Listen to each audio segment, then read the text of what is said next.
Next दोस्तों हम बात करते हैं इल्तुतमिश के बाद। वैसे तो इसको लगा था, इसने सोच लिया था कि मेरे कोई भी बेटे काबिल नहीं है और मुझे अपनी बेटी रज़िया सुल्तान को ही दिल्ली सल्तनत की गद्दी पर बैठाना है, ठीक है। लेकिन उससे पहले हम एक बारी इसके सबसे बड़े बेटे के बारे में जान लेते हैं। इल्तुतमिश का सबसे बड़ा बेटा रुकनुद्दीन फिरोज शाह 1236 सी। ये सबसे बड़ा बेटा था इल्तुतमिश का, नाम था इसका रुकनुद्दीन फिरोज शाह। इसको गद्दी पर बिठाया था नोबल्स ने, नोबल्स के द्वारा बिठाया गया था। टर्किश नोबल्स, आमिर की बात हो रही है यहाँ पर, ठीक है। अच्छा, आमिर को ना आप ऐसे दोनों तरीके से लिख सकते हो, आप AMIR लिख लो या फिर एमिर करके भी लिख सकते हो उसको, दोनों चीज़ें ठीक होती हैं, ठीक है। मुस्लिम या फिर अरब मिलिट्री कमांडर्स या लोकल चीफ्स, ठीक है। अब ये इतनी सन की बुद्धि का था, ये क्या करता था, हाथियों पे घूमता था दिल्ली के अंदर और सोना बांटते फिरता था। और इसके बिहाव पर इसकी सरकार जो थी, इसको चलाया जाता था। It was headed by Shah Turkan, originally Turkish made, मतलब इसका स्लेव चलाता था इसकी सरकार को। जब मुल्तान के गवर्नर ने रिवोल्ट करा तो रुकनुद्दीन जो है he march to suppress the revolt and using this opportunity Razia Sultan ने क्या करा, अब औरत थी, औरत की ताकत को उसने यूज करते हुए आमिर को बहलाया फुसलाया, उनसे चिकनी चुपड़ी बातें करी। तो आमिर का सपोर्ट लेते हुए she seized the throne of Delhi सल्तनत। और दोनों के दोनों जो फिरोज शाह थे, यानी कि इसका बड़ा भाई, सबसे बड़ा भाई रुकनुद्दीन फिरोज शाह और शाह तुर्कान, ठीक है, जो इसका नौकर था फिरोज शाह का, उनकी मृत्यु हो जाती है। क्योंकि इसका बाप इल्तुतमिश, रजिया सुल्तान का बाप कह लो या रुकनुद्दीन फिरोज शाह का बाप कह लो, वो उम्मीद अपने बेटों में कभी तो देख ही नहीं रहा था। वो अपने बेटों को तो नालायक समझता था, लेकिन उसके बोल देने से सिर्फ कि मैं अपनी बेटी में उम्मीद देखता हूं कि ये दिल्ली सल्तनत के तख्त पर आकर बैठेगी, ज़रूरी तो नहीं है ना कि सब लोग इसके रूल से वाकिफ़ हों। तो नोबल्स ने पहले तो फिरोज शाह को ही चुना कि इल्तुतमिश जो है तुम्हारा बाप जो है वो तो पागल है, बेटी को चुन रहा है। बताओ औरतें क्या बैठती हैं क्या इतने बड़े तख्त पर, इतने बड़े ओहदे पर? 2 मिनट के अंदर बनी बनाई सल्तनत हाथों से निकल जाएगी। रजिया सुल्तान को लगा मैं भी बताती हूँ, जो तुम अभी नाना कर रहे हो ना, तुम ही इसको गद्दी से हटाओगे। और यही करा। रजिया सुल्तान ने आमिर का सपोर्ट लिया, चिकनी चोपड़ी उनसे बातें करी, क्लचर खोल के बाल लहराए, वो सेड्यूस हो गए। और थी भी ऐसी औरत, पता है, मतलब मैं ऐसे ही नहीं कह रहा हूँ, हंसी मजाक के लिए नहीं कह रहा हूँ ये वाली बात में, सुंदर एक तो बहुत थी, ठीक है, और ये टैक्टिक्स खेलना जानती थी गद्दी में बैठने के लिए, सत्ता में आने के लिए। और ये इसने करा भी। आमिर जो कि फिरोज शाह के सपोर्ट में थे, इसने इस तरीके से बहलाया फुसलाया उनको, पता नहीं कौन से हाई लेवल की किस्सी दे दी उनको, या फिर कौन सी बातें ऐसी कर दी, या फिर कौन सा नाच गाना करके दिखा दिया। वो लोग फिरोज शाह के अगेंस्ट ही हो गए। और ये भी बोला जाता है कि रजिया सुल्तान ने ही अपने भाई और उसके नौकर शाह तुर्कान को मरवाया, ठीक है। तो कुछ जो भी था, कुल मिलाकर रजिया सुल्तान अब दिल्ली सल्तनत के तख्त पर आकर बैठी हुई है under slave and under Mamluk dynasty, ठीक है। तो रजिया सुल्तान 1236 टू 1239 सी, कार्यकाल बहुत छोटा था लेकिन इंपॉर्टेंट है, क्योंकि पूरे दिल्ली सल्तनत में या पूरी मेडिवल इंडियन हिस्ट्री में only women ruler, only Muslim women ruler to sit on the throne, first and the only female Muslim ruler मध्यकालीन भारत के अंदर दिल्ली सल्तनत के तख्त पर बैठने वाली, ठीक है। अब इसने जो औरतें जो पहनावा करती हैं या पर्दा सिस्टम जो चलता था वहां पर, रजिया सुल्तान का मानना था ये ठीक नहीं है, ये सही नहीं है। तो she discarded female apparel and पर्दा सिस्टम।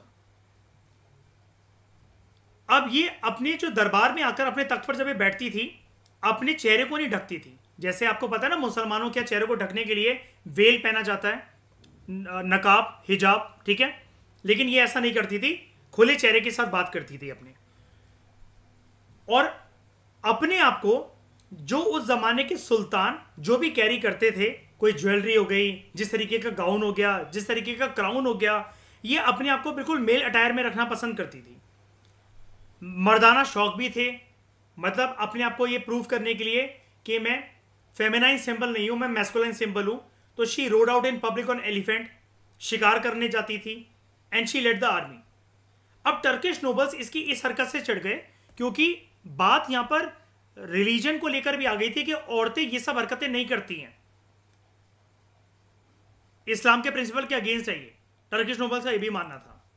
आप एक बार रज़िया सुल्तान का पहनावा या उसकी वेशभूषा देखो जरा, ये देखो, ये ज्वेलरीज कैरी करना, क्राउन पहनना, इतना भारी भरकम, ठीक है, घोड़ा चलाना, तलवार चलाना, तो इसलिए इसको बोला जाता है थोड़ा सा ही मेल अटायर में रहती थी, ठीक है। And she was considered as very beautiful by historians, बहुत सुंदर बताते थे हिस्टोरियंस इसे।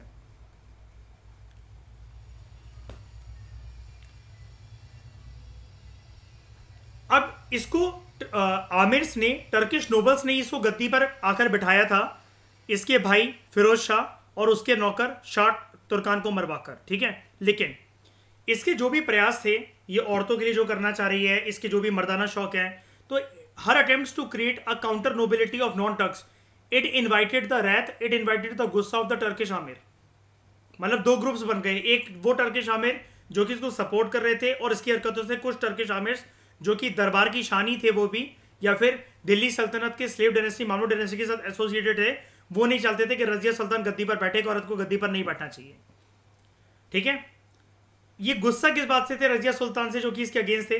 दे वर पर्टिकुलरली इंसेंस्ड, मतलब ये खफा थे over her decision to appoint an Abyssinian slave Malik Jamaluddin Yakut. Malik Jamaluddin Yakut को इसने एक इंपॉर्टेंट ऑफिस दे दिया था, आमिर आई अखुर का, यानी कि superintendent of royal horses.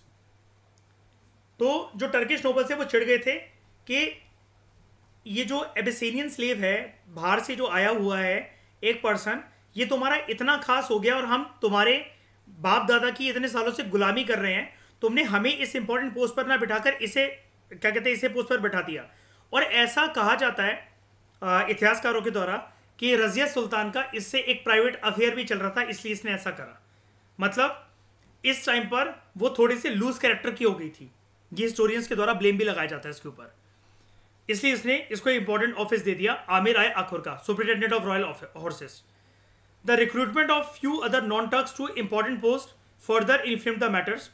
Nobility realized that though a women, लेकिन ये औरत ही है, लेकिन Razia was not willing to be a puppet in their hands.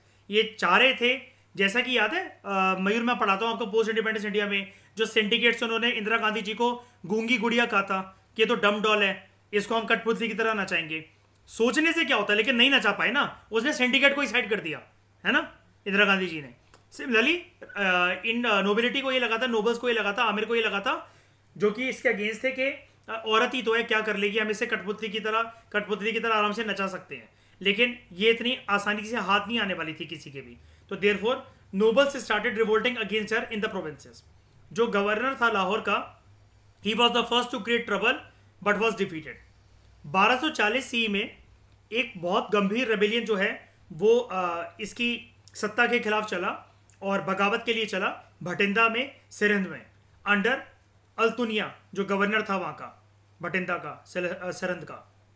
Razia जो है विद याकुत, मलिक जमालुद्दीन याकुत की यहाँ पर बात हो रही है, they both march against Altunia, लेकिन but on the way Turkish followers of Altunia murdered Yakut and imprisoned Razia. तो उस टाइम पर क्या हुआ, जो टर्किश नोबल्स थे उन्होंने बहरम, जो कि एक और बेटा था इल्तुतमिश का, ये तो मारा ही गया था सबसे बड़ा बेटा रुकनुद्दीन फिरोज शाह, है ना, एक और बेटा था उसका जिसका नाम था बहरम, इसको गद्दी पर बिठाया। However, Razia won over her captor Altunia and after marrying him proceeded to Delhi. मतलब मैं वो बोल रहा हूँ ना आपसे, ये कुछ ताकत को कैरी करती थी, ये औरत शक्ति का एक जीता जागता उदाहरण थी। देखो अभी तक किसके साथ जा रही है यहाँ पर, किसकी हमसफर बनकर जा रही है, मलिक जमालुद्दीन याकुत की। उसका मर्डर हो गया, इसको कारागाह में, कारावास में रखा गया, ठीक है। किसने पकड़ा था इसको, सिरहिंद के भटिंदा के अल्तुनिया गवर्नर ने, अल्तुनिया ने, जो कि उसका गवर्नर था। इसने अगेन बोला कि कैसा रहेगा मैं अगर तुम्हारी बीवी बन जाऊं तो, और उसको सेड्यूस कर दिया, अच्छे से पागल कर दिया उसको, और उसके साथ शादी करने को भी मान जाती है। तो अल्तुनिया, मतलब देखो सामने याकुत का मर्डर हुआ, उसको भूल गई, अल्तुनिया से शादी कर ली, दिल्ली आई, ठीक है, but she was defeated and killed on the way by Bahram Shah. इसके भाई ने इसको मार डाला। कि कितने मर्दों का सहारा लेकर जीवन में आगे बढ़ेगी, तुझ जैसी औरत को जीना ही नहीं चाहिए। भाई इसको कभी भी पसंद नहीं करते थे। वो जानते, वो इतिहास में लिखा हुआ है, मतलब हिस्टोरियंस कहीं ऐसा कहते हैं कि भाई जानते थे कि हमारी बहन काफी लूज कैरेक्टर की है, अपनी सुंदरता का फायदा उठाते हुए किसी भी हद तक जा सकती है वो सत्ता को पाने के लिए, उसका कैरेक्टर अच्छा नहीं है। ठीक है। उसके बाद बहरम शाह 1240 से लेकर 1242 ईस्वी तक, रजिया सुल्तान का गिरना from the seat of Delhi Saltanat, it pave the way for the ascendancy of the 40। याद है मैं आपको बता रहा था चहलगानी, इनके बीच में लड़ाई शुरू हो जाएगी इल्तुतमिश के बाद। तुर्काना Chahalgani, 40 nobles, powerful military leaders. ठीक है। तो fall of Razia Sultan pave the way for the ascendancy of the 40। कुछ सालों के बाद क्या हुआ, कुछ सालों तक क्या चलता रहा, there ensued a struggle for supremacy between the sultan and the nobles.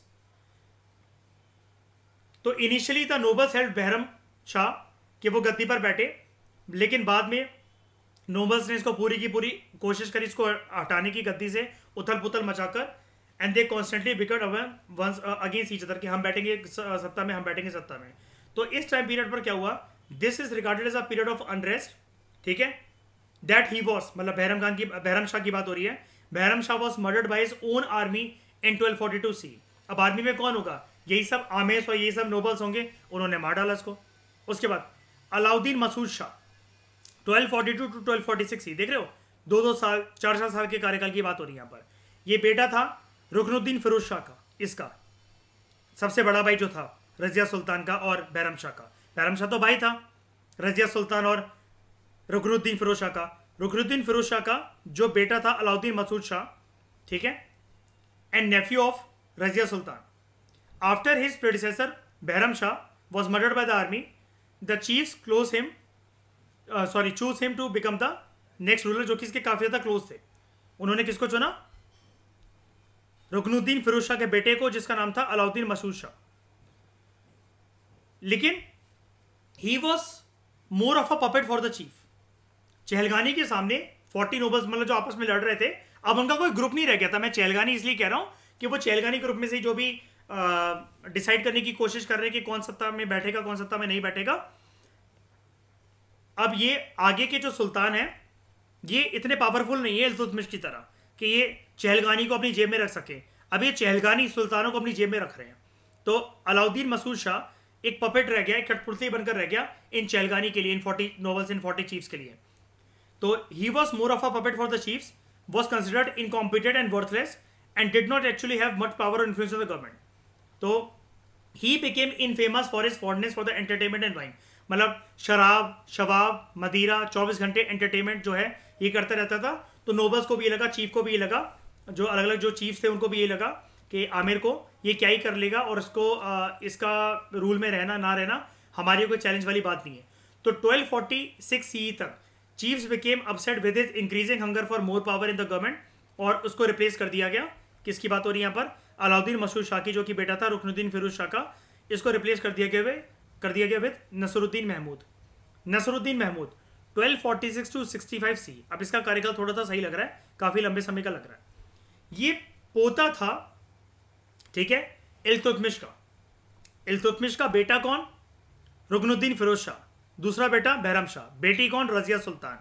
उसके बाद अलाउद्दीन मसूद शाह कौन, ये रुकनुद्दीन फिरोज शाह का बेटा, ठीक है, और नसरुद्दीन महमूद भी ये ग्रैंडसन था इल्तुतमिश का, who was inexperienced and young, और ये गद्दी पर बैठा था उलुग खान या बलबन की मदद से, जो कि एक मेंबर था चहलगानी का, द ग्रुप ऑफ 40 नोबल्स, ठीक है।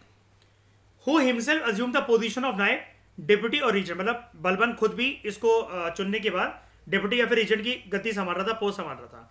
अपनी पोजीशन को स्ट्रेंथन करने के लिए नसरुद्दीन महमूद ने क्या करा, he married his daughter to, मतलब इसने बलबन ने क्या करा, बलबन ने अपनी बेटे की शादी नसरुद्दीन महमूद से करवा दी।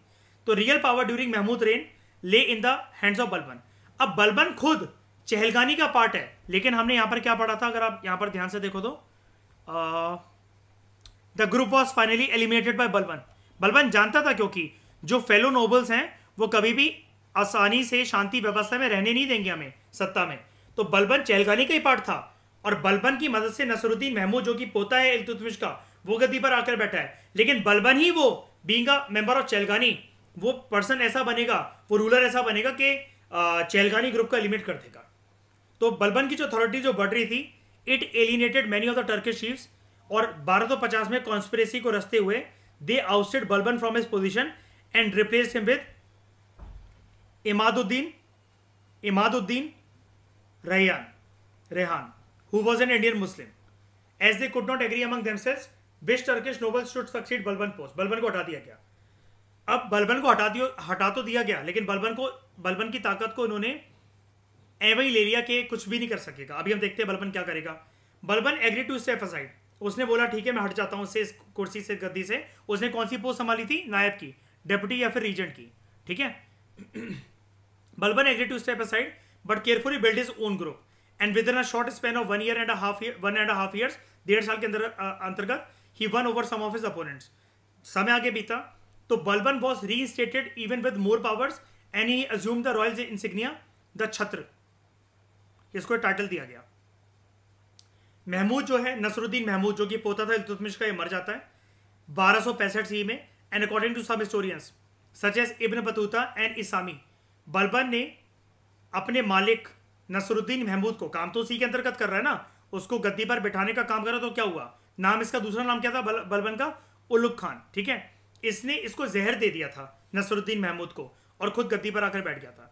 यानी कि ये खानदान का ओरिजिनल खून है ना, नसरुद्दीन महमूद। अब जो बलबन आएगा, जहां से स्लेव डायनेस्टी खत्म हो जाएगी, तो बलबन तो ओरिजिनल खून नहीं है ना स्लेव डायनेस्टी का, बताओ, जो कि चला रहा है, नहीं ना। जैसे अगर मैं एक क्लोज लिंक स्टैब्लिश करने की कोशिश करूं, कुतुबुद्दीन ऐबक खानदान एक ही है, एक ही खानदान है। आराम शाह बेटा एक ही खानदान है, दामाद जी भी तो फिर उसी खानदान के हुए इल्तुतमिश के। फिर इल्तुतमिश के 2 बेटों की बात अगर आप कर लो, रुकनुद्दीन फिरोज शाह और बैरम शाह, और बेटी रजिया सुल्तान की, ये भी तो उसी खून के पार्ट हुए। लेकिन कहीं से भी, और ये भी अलाउद्दीन मसूद शाह, नसरुद्दीन महमूद, ये उसके पोते हुए इल्तुतमिश के। लेकिन बलबन कहीं से भी रिलेटेड है कुतुबुद्दीन ऐबक, रजिया सुल्तान, इल्तुतमिश के साथ? बताओ,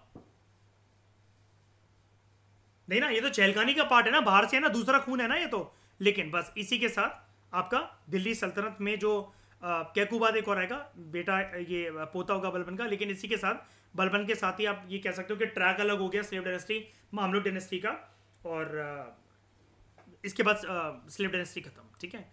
ये देख लेना बस एक चीज, कहाँ गया, second Ilbari dynasty, it was founded by Balban 24 सालों के लिए, ठीक है। हम बलबन के बारे में डिस्कस करते हैं। ओरिजिनल नाम क्या है इसका? उलुग खान, 1266 to 1286 सी।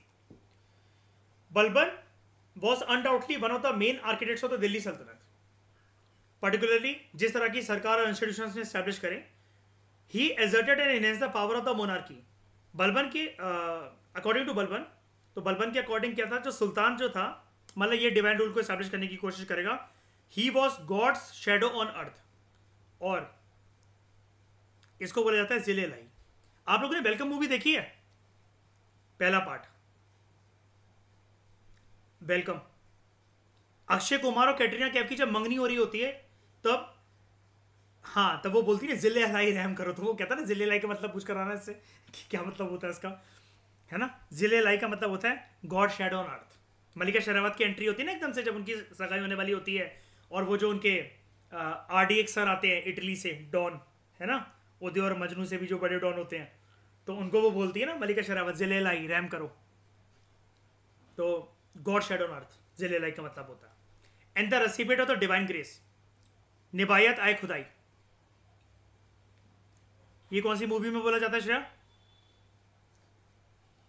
मुझे भी नहीं पता, पागल थोड़ी ना पिक्चर देखने बैठा हूं यहाँ पे, ठीक है। निबायत आए खुदाई। तो he ruled in an autocratic manner and worked hard to elevate the position of सुल्तान।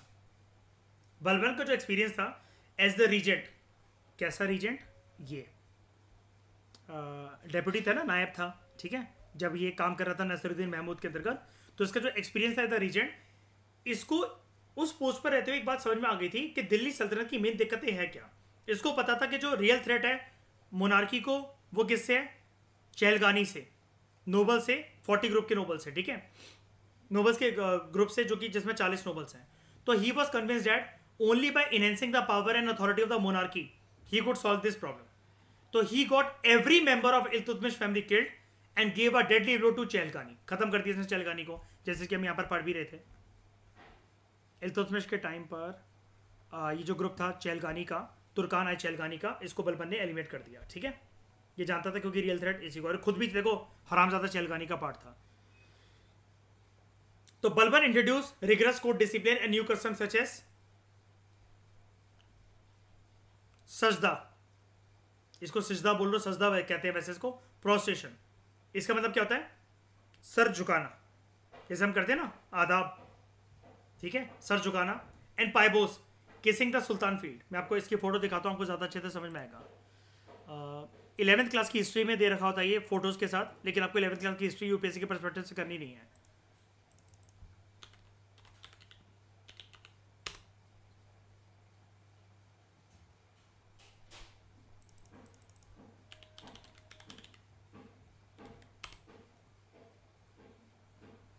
ये ठीक है. And kissing the sultan field, जिसको क्या बोला जा रहा है? पाइबोस.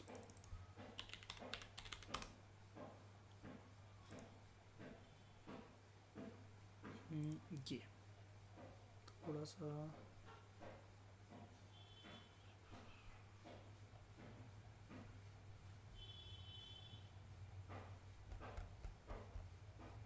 ये देख लो ध्यान से, अगर आपको दिख रहा है, ये देखो. ठीक है,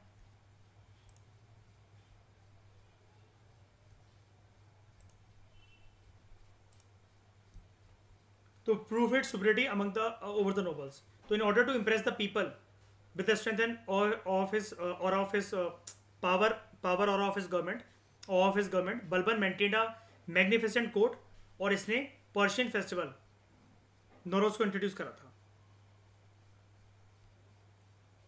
He refused to laugh and joke in the court and even gave up drinking wine so that no one may see him in a non-serious mood. Mature बनने की कोशिश कर रहे थे भाई साहब. ठीक है, कि लोग इनको सीरियसली लें. होती कई लोगों की आदत हंसी मजाक नहीं करना, बहुत सीरियस स्टेट बन के रहना, दिखाना चाहते हैं ना हम बाप हैं. ठीक है, तो he spared only the most obedient nobles. मतलब गलती करने पर सिर्फ जो बहुत अच्छे जो नोबल्स जो कहना मानते थे और इसका काम करके देते थे सर, उनको माफ करता था. And eliminated all other by fair और फाउल मीन्स. ठीक है, साम दाम दंड भेद करके बाकी सबको इसने हटा दिया. हेबत खान जो कि अवध का गवर्नर था, he was punish for killing a man who was drunk. ठीक है, उसने एक नशे में एक धुत एक आदमी था, उसको मार डाला था और उसको पनिश करा गया था इसके लिए. Sher Khan the governor of Bhatinda, he was poison. Balban जो था, he was deeply racist and excluded non Turks from administration.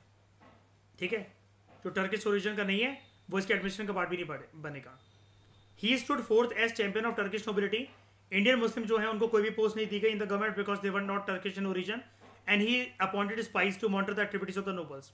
जब बलबन सुल्तान बनता है, इसकी पोजीशन सिक्योर नहीं रहती. ऐसा नहीं था कि इसके ये इतना स्टेट है, ज़्यादा मेच्योर बनने की, ज़्यादा डिसिप्लिन बनने की कोशिश कर रहा है तो उसको कोई चैलेंज नहीं आएंगे. तू रह ले भाई, तू मत हंस. ठीक है, कोई चाहता भी नहीं तू हंसे, किसी को कोई फर्क भी नहीं पड़ता कि तू मदिरा पी रहा है, लड़कियों का नाच गाना देख रहा है कि नहीं देख रहा है. लेकिन इसके ये तेरे लिए, ये दूसरों के लिए तेरे इस रवैये से कोई डर तो पैदा नहीं हो सकता दूसरों के दिलों में. तो when Balban became the sultan, his position was not secure. दूसरे लोग इस पे हावी होने की कोशिश करेंगे. बड़े सारे जो टर्किश चीफ से देवर होस्टाइल टू हिम. मंगोल जो है वो वैसे एक अपॉर्चुनिटी ढूंढ रहे थे दिल्ली सल्तनत को अटैक करने की, और जो गवर्नर थे दूर दराज के प्रोविंसेस के, वो इंडिपेंडेंट बनने की कोशिश कर रहे थे. और जो इंडियन रूलर्स थे और इंडियन मुसलमान भी बहुत ज़्यादा खफा थे क्योंकि ये एडमिनिस्ट्रेशन में उनको कोई पोस्ट देता नहीं था.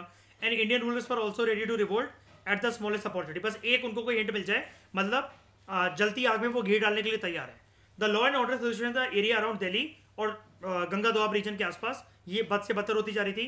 गंगा यमुना दोआब और अवध रीजन में जो थी, जो सड़कें थी, वहाँ पर इस तरह की कंडीशन थी बर्बन के रूल के अंतर्गत कि चोरी चकारी होती रहती थी, डकैती होती रहती थी. Because of which the communication with the eastern areas had become difficult. कुछ जो राजपूती जमींदार जो थे उन्होंने अपने फोर्ट्स जो है इन एरियाज में स्टैब्लिश कर लिए थे और बलबन की सरकार से वो डरते नहीं थे. मेवाती जो हैं, they had become so bold as to plunder people up to the outskirts of Delhi. मतलब दिल्ली के बॉर्डर तक जा जाके वो लोगों को लूटते थे, उनको कोई डर नहीं था बलबन उसकी फोर्सेस का. इन एलिमेंट्स के साथ डील करने के लिए बलबन ने बड़ी ही एक स्टेट पॉलिसी अपनाई। उसने एक स्ट्रॉन्ग सेंट्रल आर्मी को ऑर्गेनाइज करा, both to deal with the internal disturbance and to repel the Mongols, जो कि पंजाब एरिया तक पहुंच चुके थे और दिल्ली सल्तनत को सीरियस थ्रेट दे रहे थे from the north western frontier of Indian subcontinent. He separated the Diwan आई अंजरत finance department from the Diwan आई अर्ज मिलिट्री डिपार्टमेंट। इसने दीवान आई अर्ज को रीऑर्गेनाइज करा and he deployed the army in different parts of the country to put down rebellion. जो डिस्टर्बेंसेज हो रहे थे मेवात रीजन में, गंगा यमुना दोआब में, अवध में, कटिहार में, उनको रूथलेसली सप्रेस करा गया। Balban also secured control over Ajmer and Nagaur in eastern Rajputana, but his attempt to capture Ranthambore and Gwalior failed. तो instead of expanding his kingdom, Balban paid more attention to the restoration of law and order. Balban ने बहुत strict action लिया against the Mewatis and he prevented such robberies, जो कि रास्ते में जैसे चोरी चकारी डकैती वगैरह जो हो रही है। रॉबर जो है they were mercilessly pursued and put to death and as the result roads became safe for the travel. 1279 C में मंगोल थ्रेड से इंकरेज होते हुए एंड द और जो ये सुल्तान की जो उम्र थी वो बूढ़ी हो चली थी, बलबन की बात हो रही है यहाँ पर। Governor of Bengal Tughril Beg he revolted and assumed the title of sultan and had the खुतबा रेड इन हिज नेम, कि मतलब अब मैं ही सुल्तान हूँ, अब जो भी फरमान जारी होगा वो मेरे नाम से ही होगा। तो बलबन ने अपनी फोर्सेस भेजी बंगाल के इस बंदे तुगरिल बेग को शांत करने के लिए एंड हैड तुगरिल बिहेडेड, इसका सर कटवा दिया, सर कलम करवा दिया। Subsequently he appointed his own son Bughra Khan, यहाँ पर किसकी बात हो रही है, बलबन की, as the governor of Bengal. By all these harsh methods Balban control the situation. Balban अपने आप को एक टाइटल देता था कैलिफ्स राइट हैंड मैन, ठीक है, कि मैं खलीफा का राइट हैंड हूँ। नसीर आमिर उल मोमीन, ठीक है, एंड इंस्ट्रक्टेड द उलेमास religious leaders to confine themselves to religious affair, जैसा कि अकबर ने भी कहा था कि तुम अपने आप को सिर्फ धर्म से जुड़े रखो और मेरी पॉलिटिकल एक्टिविटीज में इंटरफेयर मत करना। बलबन का भी सिर्फ इशारा था उलेमास के लिए ये चीज, ठीक है। He administered justice with extreme impartiality, ठीक है। वो अलग बात है कि पार्शियलिटी यहाँ पर करता था एडमिनिस्ट्रेशन में, रेसिस था and he excluded Turks from the administration, non Turks from the administration. तो for instance Malik Baqbaq the governor of Badaun was publicly flogged for his cruelty towards his servant. Flogging का मतलब क्या होता है, वो छड़ी जो है वो पीठ पर जो मारी जाती है जिससे निशान आते हैं, ठीक है। तो he followed the policy of blood and iron. He developed an efficient spies system and kept himself well informed by appointing spies in every department, कि चल क्या रहा है, अंदरूनी खबर इसको मिलती रहनी चाहिए। He strengthen frontiers of Indian subcontinent against the Mongol invasion, but even he could not fully defend northern India against attack of Mongols. तो by excluding the non Turkish from the position of power authority and by trusting only a very narrow racial group, इसने बड़े सारे लोगों को अपने आप से मतलब अपने खिलाफ गुस्सा दिलवा दिया था उन्हें। He was a pattern of man of letters and showered special favours on Aamir Khusro. याद है आमिर खुसरो, बहुत सारे डायनेस्टीज में काम कर चुका था। ये अलाउद्दीन खिलजी के दरबार में भी, जलालुद्दीन खिलजी के दरबार में भी देखने को मिलेगा, है ना। याद है जब अलाउद्दीन खिलजी से बोलता है कि इतिहास क्या कहेगा खुसरो, वक्त का तकाजा कहेगा। वक्त ऐसा था, हालात ऐसे थे, तो जलालुद्दीन खिलजी को मरना पड़ा। तो however in the north west Mongols reappeared and Balban send his son prince Mahmud against them, but the prince Khan ए Shahid was killed in the battle and his death was a smashing blow to Balban. Depression में चला गया उसके बाद, और उसी के गम में ही डाइड इन 1287 सी। केकुबाद, ये पोता था, बेटा तो नहीं रहा, खान ए शहीद तो नहीं रहा, प्रिंस महमूद, ठीक है, तो पोता रहा, पोता जिंदा था, पोता बड़ा हुआ। 1287 टू 1290 सी तक इसने संभाल के रखा स्लेव डायनेस्टी को। ये पोता था बलबन का, who was raise to the throne by nobles after Balban's death. However he was soon replaced by son Kaimurs who remained on the throne for a little over 3 months। 1290 C में फिरोज अरिज आई मुमालिक, that is the minister of war, who later took the title of Jalaluddin Khilji. He took a bold step by murdering Caimours and seized the throne. So a group of Khilji nobles led by him established the Khilji Sultanate, Khilji dynasty, and some scholars call this event as dynastic revolution or 1290 C, as it brought to an end the so-called slave dynasty, और खिलजीज अब जो है वो सत्ता में आ गए। जैसे ये कौन है, जलालुद्दीन खिलजी यहाँ पर मिनिस्टर ऑफ वॉर, फिरोज है, अरीस आए मुमालिक।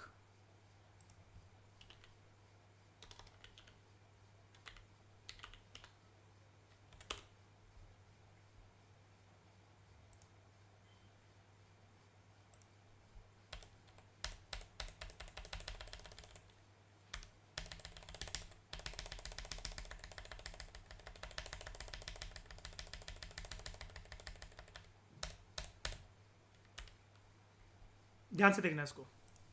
पद्मावती मूवी की शुरुआत यहीं से होती है। Afghanistan, 13th century, Ghazni. ये इस टाइम पर जलालुद्दीन खिलजी, इस टाइम पर ये फिरोज है, अरिज़ाई ममालिक है, मिनिस्टर ऑफ वॉर है। ये यहां पर जो खिलजी नोबल्स है ना, ये हैं एक खिलजी नोबल्स ये। लेकिन अभी सत्ता में कौन है? सत्ता में अभी कौन है?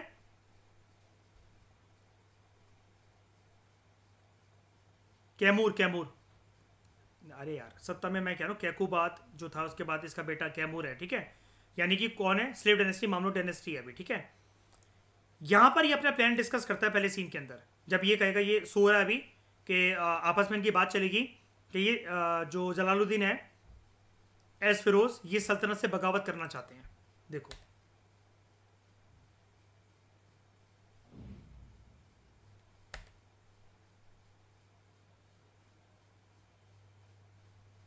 ये दिल्ली के सुल्तान बनना चाहते हैं, ठीक है।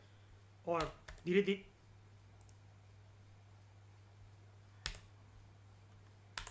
ये बोलता है कब तक मैं सल्तनत की खिदमत करते हैं, सारा मसला जो है वो ख्वाहिशों का है, ठीक है।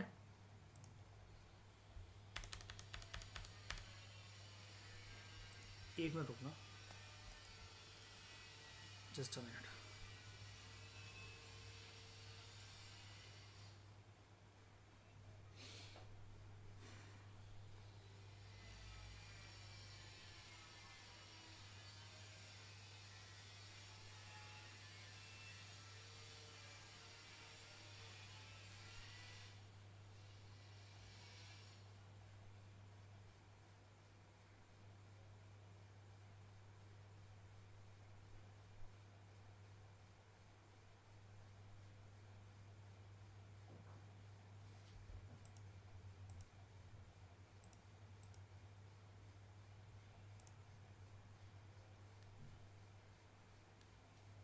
आप ये सुनना ज़रा, आपको आई थिंक आवाज़ आ जाएगी।